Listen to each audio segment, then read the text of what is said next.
Video lecture. इसके अंदर I am going to discuss the equilibrium of particles in 3 dimensions, और ये lecture मैं अपलोड कर रहा हूँ in place of the class I missed on Monday. ठीक, तो basically the topic that we are discussing today is a continuation of what we have done so far in chapter 3। तो हम लोग still बात कर रहे हैं equilibrium of particles की, but we are going to now switch to 3 dimensions. But what you will find is essentially the method remains the same, nothing has changed. So for example, when we talk about equilibrium, we say that we are talking about summation of all forces equal to 0, and this is a vector equation। ठीक, summation of all force vectors should be equal to 0। और अगर मैं 3D के अंदर component form की बात करूं तो it becomes summation F x equals to 0, summation F y equals to 0 and summation F z equals to 0। so this fz equals to 0, this is the part that has now been added because we are now in 3 dimensions। पहले जब हम 2D में थे we were only talking about x and y force components। तो an example system is shown on the right side, और इसके अंदर 3 forces हैं F1, F2, F3। And what you will recall from chapter 2 is that जब हम 3D के अंदर force components बना रहे होते हैं तो that is a more involve process than simple 2D vectors. ठीक है, तो 3D के अंदर थोड़ा सा ज़्यादा काम करना पड़ता है। तो टेक्निक्स सारी वही यूज़ होंगी। तो we are still going to use the alpha beta gamma method or the 2 angles method or the position vectors method to find out the vector components of f1, f2, f3 for example। सही, तो काम same है। let's see what we can do using 2 examples।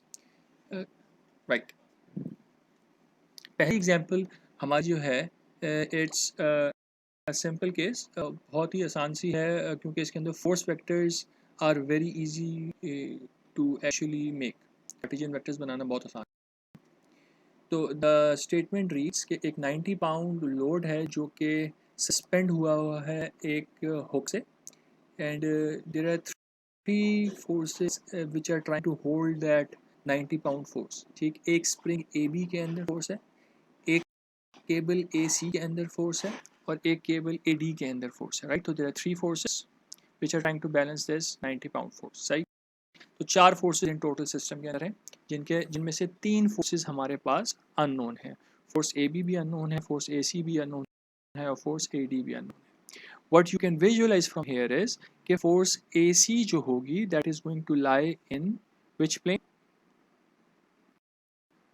X Z plane. right, because this side is parallel to the x-axis and this side is parallel to the z-axis। So this plane, this rectangle which is shown here in 3 dimensions is xz plane। Similarly, this force AD is going to lie in xy plane। right, तो हमारे पास 2 forces हैं जो कि planes के अंदर लाई कर रही हैं, और 2 फोर्सेस हैं जो कि डायरेक्टली किसी एक्सिस के पैरेलल हैं। So for example A B is directed along the y-axis and force which is 90 pound force is actually directed along the z-axis। right, so let's move on and see what we have to do here। इसकी free diagram बनाने के लिए we need to draw the point A with the axis system and we need to locate all 4 forces on top of it। तो मैंने बहुत quickly this thing is coming up। let's see कि हमने क्या क्या चीज़ें ड्रॉ की हैं। हमने एक 90 पाउंड की फोर्स ड्रॉ की। we are going to call this force F because इसका कोई नाम given नहीं था। we are going to call this F। FAB is directed along y-axis। FAC का हमें similar triangle पता है, और FAD का हमें एंगल पता है with the y-axis। ठीक हो गया, तो let's see what we can do। सबसे पहला काम जो हमें करना होता है in 3 dimensions, that is we need to write the Cartesian vectors. 2D के अंदर चूंकि कंपोनेंट्स बनाना आसान है तो we can simply write summation F x and we can find out the components and write the components in summation F x directly. But 3D के अंदर that becomes very problematic. तो सब 3D के अंदर आपका सबसे पहला काम ये होगा कि आपकी जितने भी फोर्सेस बन रही हैं उनके वेक्टर्स बना के उनका आई जे के कॉम्पोनेंट्स के साथ कार्टेशियन वेक्टर्स को लिख लीजिए। तो that is going to help us in identifying X component क्या है, वाई कंपोनेंट क्या है और जेड कंपोनेंट क्या है। तो फॉर एग्जांपल हमारे पास एक फोर्स एफ हमने ली है 90 पाउंड वाली, इसका मैग्नीट्यूड 90 है, इसकी डायरेक्शन है माइनस के में, तो हमने उसका कार्टेशियन वेक्टर बना लिया, force F vector is equal to minus 90 k pounds. Pounds is the unit of force, ठीक है, ये तो डायरेक्टली फोर्स का यूनिट होता है। सिमिलरली अगर मैं एफ ए बी बनाना चाहूँगा तो F okay first we are writing F A C, तो एफ ए सी अगर हम बनाना चाहेंगे तो एफ ए सी का मैग्नीट्यूड मुझे नहीं पता, तो F A C vector is equal to magnitude F A C, and then we need to write the I J K components, ठीक है। तो अब हमें ये नज़र आ रहा है कि इस ट्राइंगल के इस प्लेन के अंदर the plane itself is xz plane, तो there is not going to be any y component, तो there is no j component here। और अगर मैं इस FAC के components को रिजॉल्व करना चाहूँ x और z, तो मुझे किस तरह करना होता है, तो मैं x कंपोनेंट के लिए x के पैरेलल वाला सिमिलर ट्राइंगल की साइड उठाता हूँ, तो x के पैरेलल वाली साइड 4 है, उसको हाइपोटेन्यूज से डिवाइड करा देता हूँ, तो x component becomes FAC multiplied by 4/5, तो 4/5 माइनस साइन क्यों है, बिकॉज इस फोर्स का जो x कंपोनेंट होगा that is going to be directed along this length, तो the x component here is, let me just draw this thing here, so the x component is this one which is going to be negative। जो इसका z component है, the z component is this one and it is directed upward, so this thing is positive। सही हो गया, तो x component आ रहा है आपका F A C times minus 4/5 i, और अगर मुझे z कंपोनेंट निकालना है तो मैं z के पैरेलल साइड उठाऊंगा सिमिलर ट्राइंगल से, तो दैट इज 3, तो z component becomes F A C multiplied by 3/5। हमेशा पैरेलल साइड उठाते हैं उसको हाइपोटेन्यूज से डिवाइड करा देते हैं, तो x कंपोनेंट के लिए -4/5 और z कंपोनेंट के लिए 3/5। z पॉजिटिव है, x नेगेटिव है। Next step, what do we have, we have a force AB, or AB is simply directed along the y-axis here। ठीक हो गया, तो FAB becomes, FAB vector becomes FAB magnitude times J unit vector direction। सही है, तो this magnitude is unknown but direction is known, और direction जो है हमारे पास वो पॉजिटिव y की डायरेक्शन है, ठीक है। लेट्स मूव ऑन, तो हमारे पास जो चौथा वेक्टर है that is the vector AD, और वेक्टर AD के लिए if we see here what we can find out, इसके दो कंपोनेंट बनेंगे, एक कंपोनेंट इसका ये वाला बनेगा और सेकंड कंपोनेंट इसका बनेगा दिस वन, सही। तो this one is going to be the y component and this is going to be the x component, और y component is actually opposite to the positive y-axis, so this is going to be negative, and the x component is directed along the positive x-axis, so this is going to be positive। सही हो गया। Angle के सामने वाली side होती है sign, तो this side here is going to be the sine component, तो x is sin 30 and y is cos 30। तो अगर हम इस वेक्टर को लिखना चाहें तो FAD vector is equal to FAD sin 30i because x is positive minus FAD cos 30j because y component is negative। ठीक हो गया, हमारे पास चार वेक्टर्स फॉर्म हो गए हमारी चारों फोर्सेस के। तो this is first step that you always have to do when you are solving for equilibrium in 3 dimensions. तो लेट्स मूव ऑन। अगला काम जो है इसके आगे वो बहुत आसान है बिकॉज हमारे पास सारे कंपोनेंट्स एक्चुअली अपने वेक्टर्स के अंदर लिखे हुए हैं, तो we can proceed very very fast. अब अगर हम पॉइंट ए के ऊपर समेशन एफ एक्स लिखने की कोशिश करेंगे तो मुझे सिर्फ अपने वेक्टर्स के अंदर से देखना है कि मेरे पास एक्स कंपोनेंट किस किस वेक्टर के अंदर आ रहे हैं। सो समेशन मेरे पास फोर्स वेक्टर एफ के अंदर there is no x component, AC has an x component and AD has an x component. So if I write summation fx, it's simply minus 4/5 FAC plus FAD sin 30, and sin 30 is 1/2, तो वो मैंने यहाँ पे 1/2 लिख दिया। Same thing we can do for summation fy now. तो summation fy के लिए मुझे देखना पड़ेगा कि y कॉम्पोनेंट किधर किधर है, तो y कंपोनेंट मेरे पास FAB में है और y कंपोनेंट मेरे पास FAD में है। तो FBAB minus FAD cos 30 and cos 30 is under root 3/2. Same thing we can do for summation Fz, and for summation Fz we have the 90 pound force here and we have FAC directed along a component of FAC directed along the Z axis. ये दोनों चीजें भी आ जाएंगी, right? अब अगर हम इन तीनों forces को देखें तो we can first of all label the three forces so that we can refer to them later on, और इसके अंदर we can see that equation number 3 can directly provide me FAC, तो I can write equation 3 and solve for FAC, ठीक? तो 90 times 5 divided by 3, 90 divided by 3 is 30 times 5 is 150. So 150 pound is the force FAC. What can we do now? FAC को use करते हुए what can we do? If we look at equation number 1, we can plug in FAC here and we can find out FAD. तो from 1 we can find FAD. ठीक हो गया, आप plug in कर दें सारी चीज़ें, तो it's 8/5 times 150 which comes out to be 240 pounds. एक इक्वेशन बाकी रह गई है, इक्वेशन 2, तो उसके अंदर हमें FAD पता है and we need to find FAB. So we can simply plug in 240 here and solve for FAB and we can find the last unknown force that we have.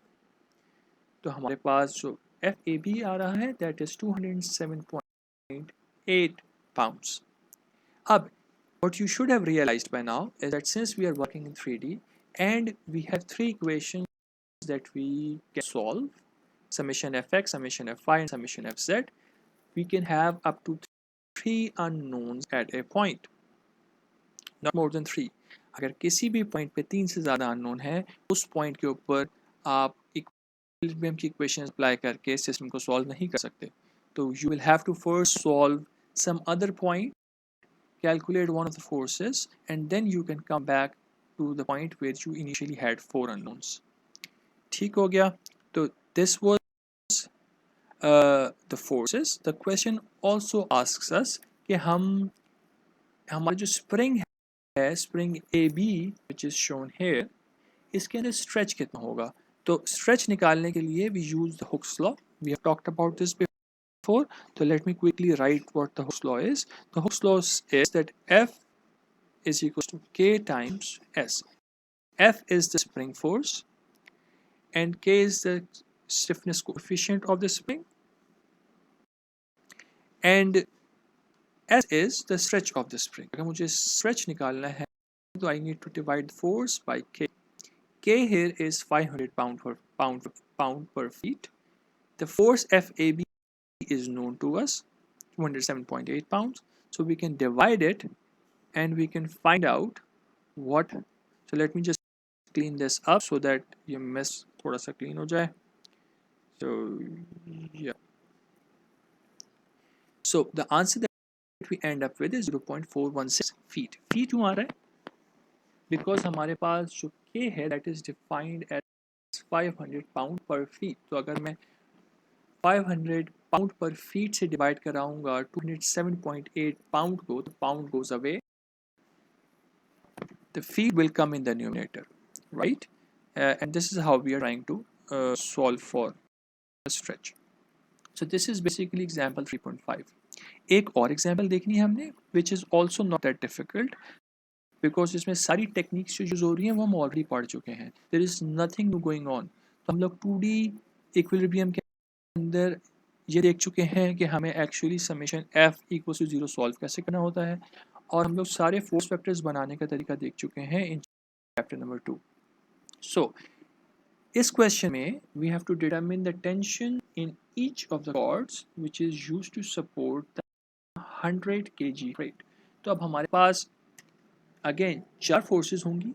एक फोर्स वेट के बराबर होगी, 100 kg weight है तो we can multiply this 100 kg with G and find out the weight. There is spring AB, there is a cable AC and a cable AD.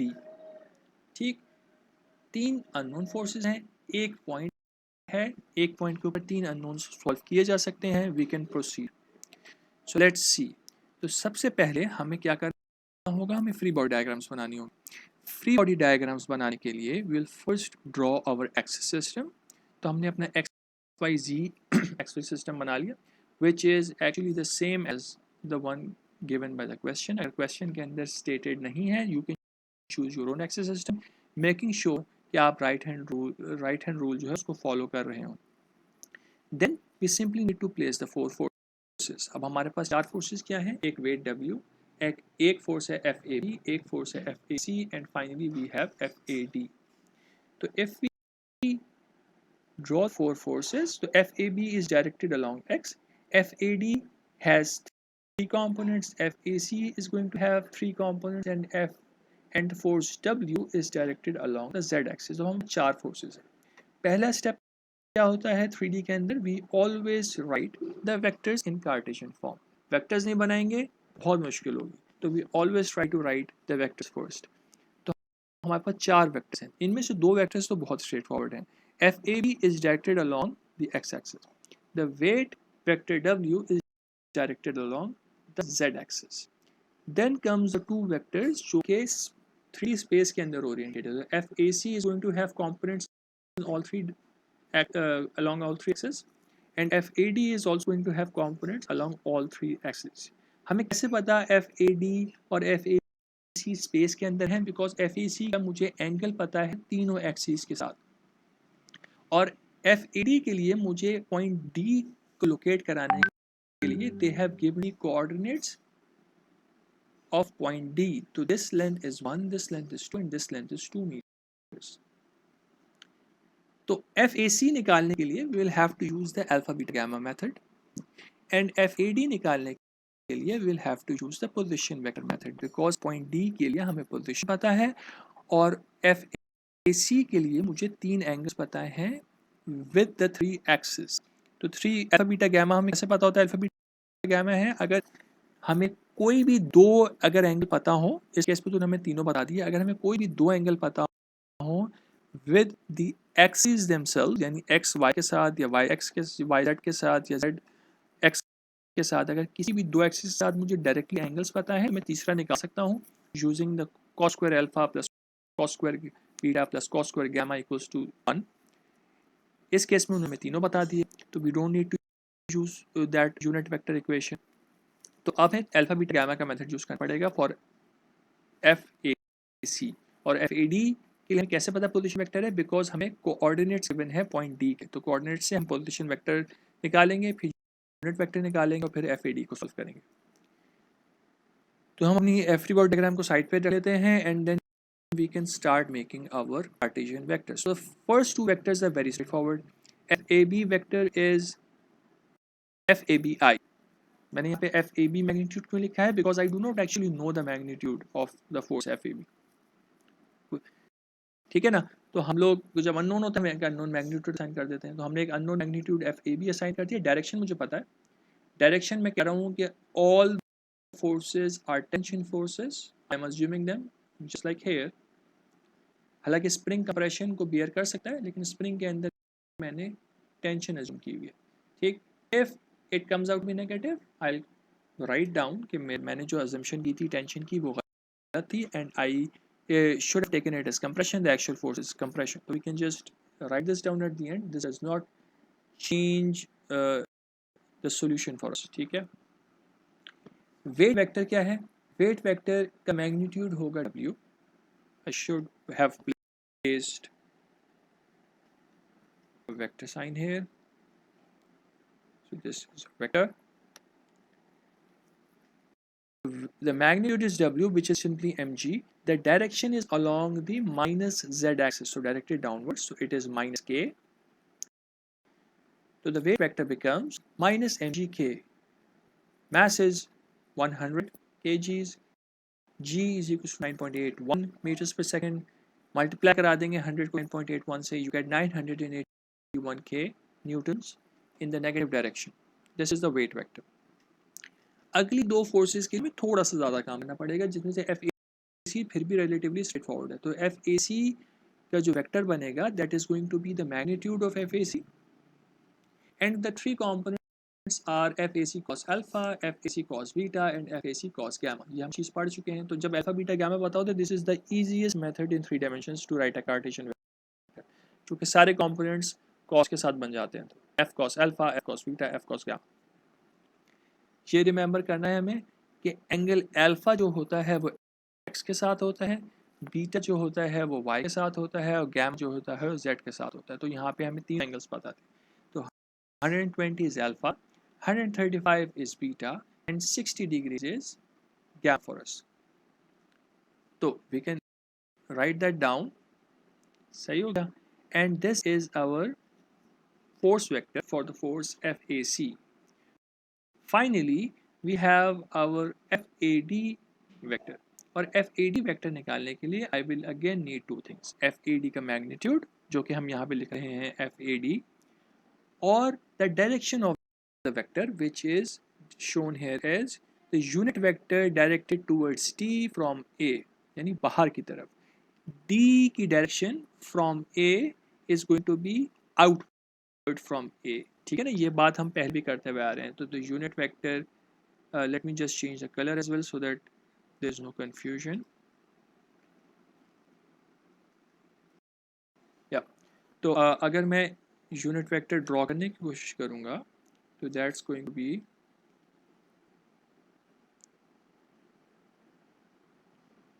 directed this. So this is the unit vector of unit vector towards D from A. सही हो गया। Okay, unit vector कैसे निकालते हैं? Unit vector निकालने के लिए आपको position vector R D relative to A पता होगा और उसको आप डिवाइड कराएंगे R D relative to A के मैग्नीट्यूड से। ये काम भी हम पहले कर चुके हैं। R D relative to A is simply R D minus R A, ठीक है। और हमें पॉइंट ए और पॉइंट डी दोनों के कोऑर्डिनेट्स पता है। तो point A here is origin, so it is 0 0 0, and point D के लिए वी नो द कोऑर्डिनेट्स। तो पॉइंट डी के सबसे आसान चीज जो हमें नजर आ रही है वो उसका z कंपोनेंट है। तो z component is 2 meters, height 2 meters है।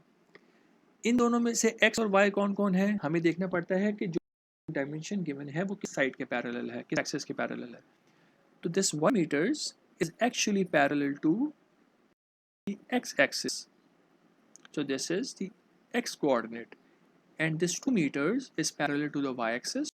So this is the y coordinate. 1 meters is actually directed away from the positive x-axis. So positive x-axis जो हमारा है उसकी डायरेक्शन क्या है? Let me quickly do this.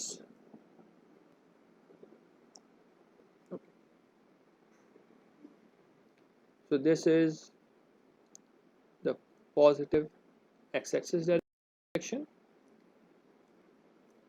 So this 1 meters is actually -1. ठीक हो गया?